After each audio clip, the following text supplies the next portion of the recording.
Assalamualaikum warahmatullahi wabarakatuh. Perkenalkan, kami dari kelompok 3. Di sini kami akan menjelaskan mengenai sistem akuntansi pemerintahan pusat dan sistem akuntansi pemerintahan daerah. Nah, yang pertama saya akan menjelaskan mengenai sistem akuntansi pemerintahan pusat atau biasa disebut SAPP.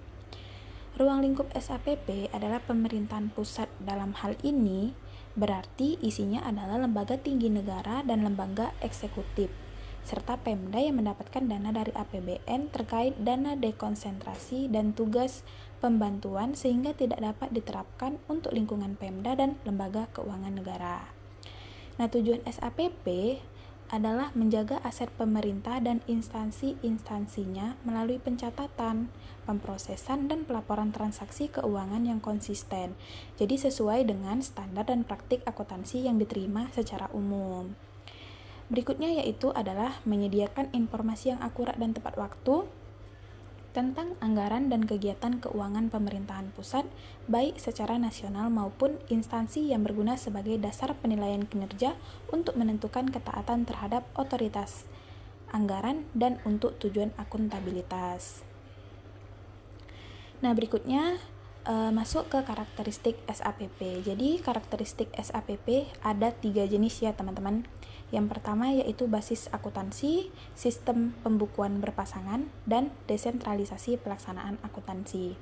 Jadi basis akuntansi itu digunakan dalam laporan keuangan pemerintah adalah basis kas untuk pengakuan pendapatan belanja dan pembiayaan dalam laporan realisasi anggaran. Ada juga basis akrual. Jadi basis akrual ini digunakan untuk mengakses aset kewajiban dan ekuitas dalam neraca. Yang kedua yaitu sistem pembukuan berpasangan. Jadi sistem pembukuan berpasangan ini adalah sistem pembukuan yang atas dasar persamaan dasar akuntansi, yaitu aset sama dengan kewajiban ditambah ekuitas dana setiap transaksi. Jadi dibukukan dengan mendebet sebuah perkiraan dan mengkredit perkiraan yang terkait.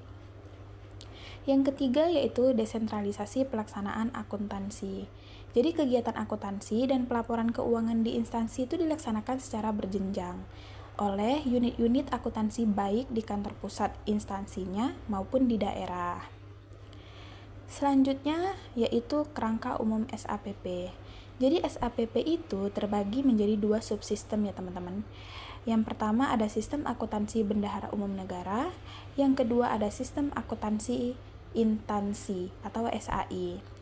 Kita membahas dulu sistem akuntansi bendahara umum negara. Jadi sistem akuntansi bendahara umum negara itu dilaksanakan oleh Kementerian Keuangan selaku BUN dan pengguna anggaran bagian anggaran pembiayaan dan perhitungan BAPP. Jadi sistem akuntansi bendahara umum negara itu terbagi beberapa subsistem lagi teman-teman. Ada terbagi menjadi 8. Nah, yang pertama yaitu sistem akuntansi pusat atau biasa disebut SIAP. Itu dibagi lagi menjadi 2 teman-teman, yaitu sistem akuntansi kas umum negara atau SAKUN dan sistem akuntansi umum atau SAU. Yang kedua yaitu sistem akuntansi uang pemerintah dan hibah. Yang ketiga sistem akuntansi investasi pemerintah. Yang keempat sistem akuntansi penerusan pinjaman. Yang kelima sistem akuntansi transfer ke daerah. Yang keenam sistem akuntansi bagian daerah anggaran pembiayaan dan perhitungan. Yang ketujuh sistem akuntansi transaksi khusus. Dan yang terakhir sistem akuntansi badan lainnya. Yang kedua yaitu sistem akuntansi instansi atau SAI. Jadi sistem akuntansi instansi ini atau biasa disebut SAI ini itu dilaksanakan oleh Kementerian Negara atau lembaga. Jadi kalau misalnya tadi bendahara umum negara itu dilaksanakan oleh Kementerian Keuangan selaku BUN dan pengguna anggarannya, maka SAI ini dia dilaksanakan oleh Kementerian Negara dan lembaga aja. Selanjutnya, saya akan menjelaskan tentang prosedur akuntansi sistem akuntansi atau bisa disingkat dengan SIAP di KPPN. Sebelumnya, saya akan menjelaskan KPPN terlebih dahulu. KPPN atau Kantor Pelayanan Perbendaharaan Negara yang merupakan instansi vertikal Direktorat Jenderal Perbendaharaan atau DCPB Kementerian Keuangan. Baiklah, masuk ke inti dari prosedur akuntansi sistem akuntansi yang disingkat dengan SIAP di KPPN. Yang pertama, menerima dan menatausahakan dokumen sumber. Yang kedua, melakukan perekaman dokumen sumber, verifikasi, posting data, dan pelaporan keuangan untuk transaksi anggaran dan non-anggaran. Yang ketiga, mencetak laporan keuangan sistem akuntansi kas umum dan sistem akuntansi umum tingkat KPPN. Yang keempat, melakukan rekonsiliasi laporan keuangan sistem akuntansi umum dengan satuan kerja. Yang kelima, pengiriman data dan laporan keuangan. Selanjutnya, saya akan menjelaskan tentang tujuan dan fungsi sistem akuntansi pemerintah daerah. Yang pertama ada manajerial.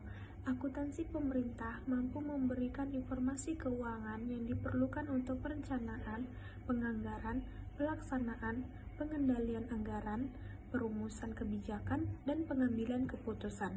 Yang kedua ada akuntabilitas.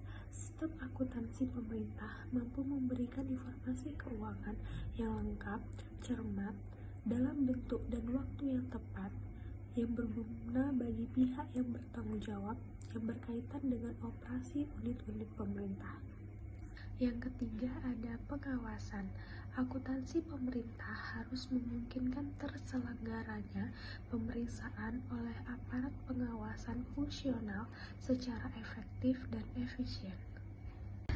Selanjutnya, dengan informasi keuangan yang tersedia pada sistem akuntansi pemerintah, pegawai yang mengelola keuangan dapat menggunakan sistem akuntansi pemerintah berfungsi untuk yang pertama, menjaga aset KLPD melalui pencatatan, pemrosesan, dan laporan keuangan yang konsisten sesuai dengan standar dan praktek akuntansi yang diterima umum. Yang kedua, untuk menyediakan informasi yang akurat dan tepat waktu mengenai anggaran dan kegiatan keuangan KLPD yang berguna sebagai dasar pengukuran kinerja untuk menentukan ketaatan terhadap otoritasi anggaran dan untuk tujuan akuntabilitas. Dan yang ketiga, untuk menyediakan informasi yang dapat dipercaya tentang posisi keuangan KLPD secara keseluruhan. Dan yang terakhir, untuk menyediakan informasi keuangan yang berguna untuk perencanaan, pengelolaan, dan pengendalian kegiatan dan keuangan KLPD secara efisien. Materi selanjutnya, sistem akuntansi. Sistem akuntansi itu terdiri dari dua jenis. Yang pertama, sistem pengeluaran kas. Yang kedua, sistem penerimaan kas. Baik, kita masuk ke penjelasan sistem akuntansi penerimaan kas. Sistem akuntansi penerimaan kas adalah serangkaian proses mulai pencatatan, pengolahan, peringkasan transaksi atau kejadian keuangan, serta pelaporan keuangan dalam rangka mempertanggungjawabkan pelaksanaan APBD yang berkenan dengan penerimaan kas. Pelaksanaan sistem akuntansi penerimaan kas sebagai berikut. Tingkat SKPD dilaksanakan oleh PPK SKPD atau pejabat penata usaha keuangan satuan kerja perangkat daerah, yang itu bendahara penerimaan dan bendahara penerimaan pembantu. Yang kedua, sistem akuntansi pengeluaran kas. Sistem akuntansi pengeluaran kas adalah serangkaian proses mulai pencatatan, pengolahan dan peringkasan transaksi dan kejadian keuangan serta pelaporan keuangan dalam rangka mempertanggungjawabkan pelaksanaan APBD yang berkenan dengan pengeluaran kas. Yang kedua, sistem akuntansi pengeluaran kas. Sistem akuntansi pengeluaran kas adalah serangkaian proses mulai pencatatan, pengolahan dan peringkasan transaksi, kejadian keuangan serta pelaporan keuangan dalam rangka mempertanggungjawabkan pelaksanaan APBD yang berkenan dengan pengeluaran kas. Pelaksanaan sistem akuntansi pengeluaran kas adalah sebagai berikut. Yang pertama, tingkat SKPD dilaksanakan oleh PPK SKPD dan bendahara pengeluaran.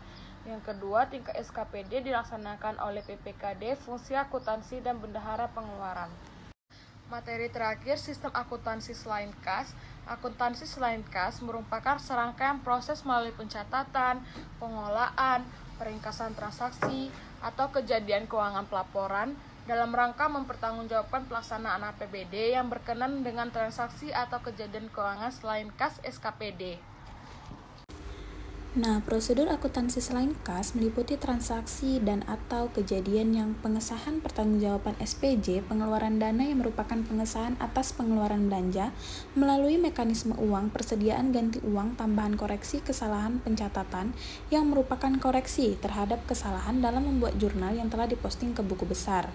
Jadi penerimaan hibah selain kas itu merupakan penerimaan sumber ekonomi non-kas yang bukan merupakan pelaksanaan APBD tetapi mengandung konsekuensi ekonomi pemerintah daerah, pembelian secara kredit yang merupakan transaksi pembelian aset tetap yang pembayarannya dilakukan di masa yang akan datang.